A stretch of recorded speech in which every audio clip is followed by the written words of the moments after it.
Bueno, Gregorio Ordóñez es de esa gente que cambió la política desde una ciudad periférica que es San Sebastián. Gregorio es hijo de unos padres muy trabajadores que tenían bueno, pues una tintorería donde trabajaban de sol a sol, gente que se fue a Venezuela, volvió de Venezuela. Porque Gregorio nació en Caracas. Nació en Caracas, ¿no? Y vino muy pequeñito con su hermana Consuelo. Hizo periodismo en la Universidad de Navarra, vivió en Pamplona durante los años de estudiante y vuelve a San Sebastián y a un amigo suyo, al padre de un amigo suyo, ETA lo mata.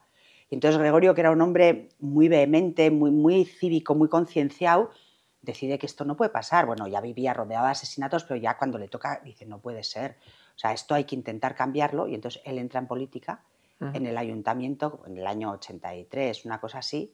Y cuando yo llego en el 91, Gregorio ha revolucionado la política municipal, ha revolucionado al Partido Popular, porque era un hombre que trabajaba de sol a sol, era el político entregado a sus conciudadanos, era el político que cree que tiene que estar para servir y para atender, y era un político que no era nada políticamente correcto y que defendía aquello en lo que creía y se creía lo que hacía, que ya entonces era maravilloso y luego era tremendamente valiente. Porque claro, decir ahora que el nacionalismo es responsable, que hay que derrotar a ETA, bueno, había que estar en los años 80 finales y en los años 90 siendo la figura emblemática del PP de Guipúzcoa. Guipúzcoa, que de las 3 provincias vascas es la provincia más complicada porque es donde Batasuna arraigó desde el primer momento, Batasuna Queseta.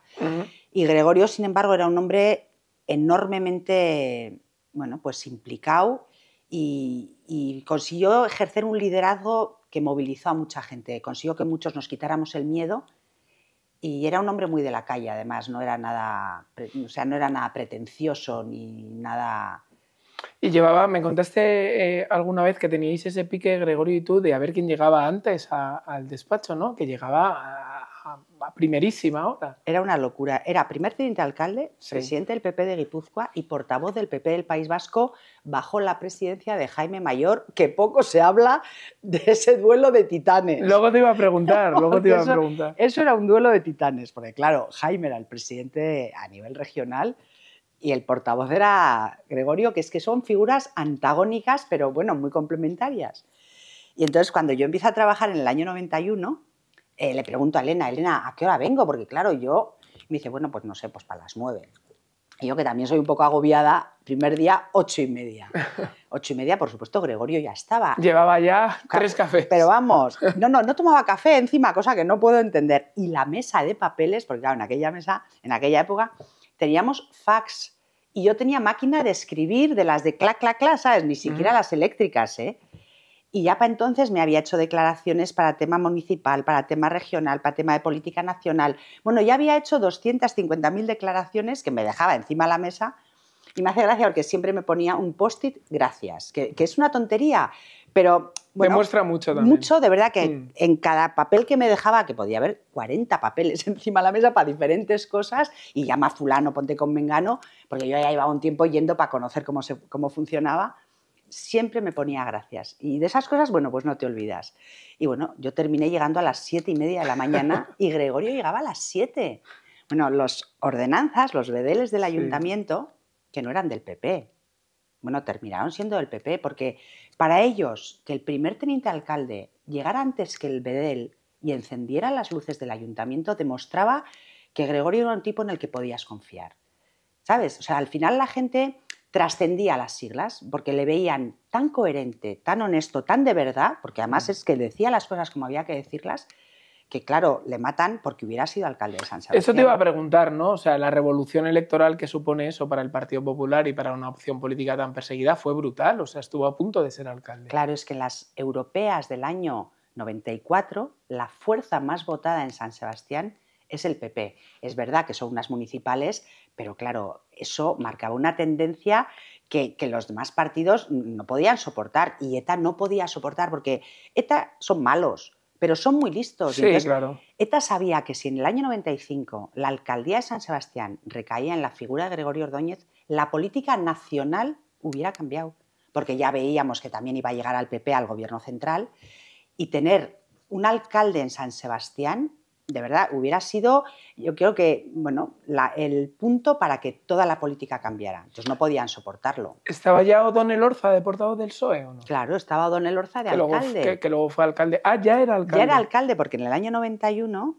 gana Albistur, que era de una escisión del PNV, que era Euskal Kartasuna. Sí, la de Carlos Garaycoechea. Eso es. Y entonces el PNV, el PSOE y el PP se coaligan para quitarle a Albistur la alcaldía y se la dan a O'Donnell Orza, que era el candidato del Partido Socialista.